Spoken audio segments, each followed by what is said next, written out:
Hello everyone, welcome back to Java Tech Talks. In my previous session, we discussed about Java features like simple, object-oriented, platform-independent, architectural-neutral, secure, robust, distributed, interpreted. In today's session, we are going to discuss about what is JDK, JRE, and JVM. First, we will understand full forms and then we will deep dive into the each concept one by one. JDK is acronym of Java Development Kit. JRE is the acronym of Java Runtime Environment. JRE is the acronym of Java Runtime Environment. JVM is the acronym of Java Virtual Machine. Java Virtual Machine. First, let's understand about JDK.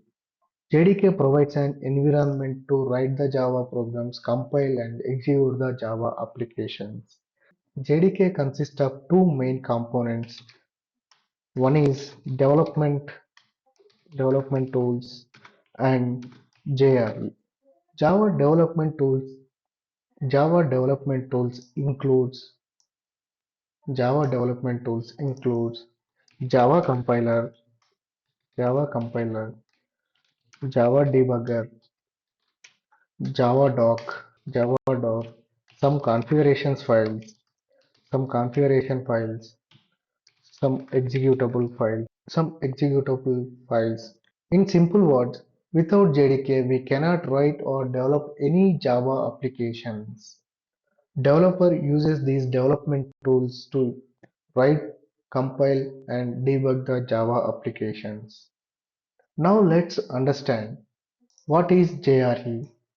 JRE stands for Java Runtime Environment.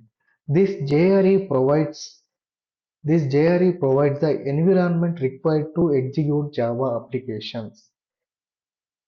Java JRE contains two components. JRE contains two components, JVM and Java libraries. In other words, we can say core libraries like Java, Java.lang package, Java.io package, Java.util package, Java.map package. These packages are required at the runtime to execute Java programs. JRE will provide these packages at the runtime. Suppose if I'm if my program uses the list interface, you need to import this from java.util package. At the runtime, JRE provides this package so the program can execute successfully. Now let's understand JVM. JVM stands for Java Virtual Machine, which is responsible to execute the Java application. Let's assume I have a demo class. I'm creating an application. I have a demo class, demo.java file. Java compiler, Java compiler will compile the demo.java file and generates the demo.class file. Demo.class file.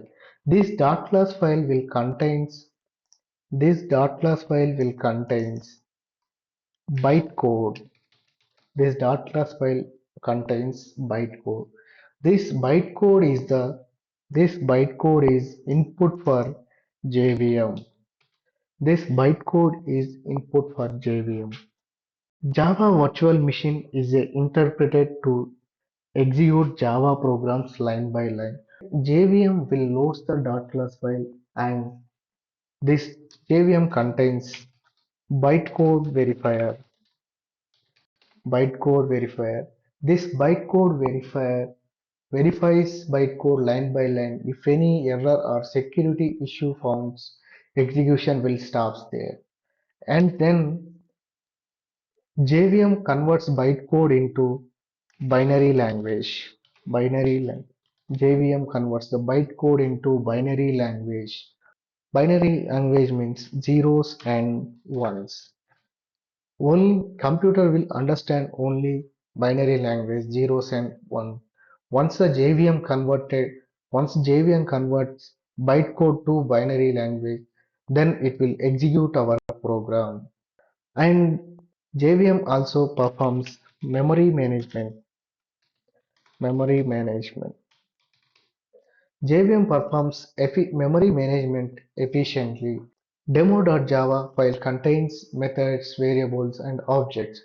JVM decides which data should go into the heap memory, which data into the stack memory, other runtime memory areas. And then it will perform garbage collection. Garbage collection. JVM identifies unused objects available in the memory. Like if one object is no longer is required, JVM identified that unused object and removes them from the memory. Then it will freeze the space for new object. This process is called garbage collection and it will improve the application performance. And finally, JDK is used to develop the Java applications. JRE is used to run Java applications. JVM is used to execute bytecode and memory management. Without JVM, Java programs cannot run. Without JRE, Java programs cannot execute. Without JDK, Java programs cannot be developed. This is how JDK, JRE, JVM works together in Java. So when you download and install JDK, it contains JRE and JVM by default. I hope this explanation helped you understand the concept clearly. If you like the video, please like, share, comment and subscribe to Java Tech Talks. Thank you for watching. We'll see you in the next session.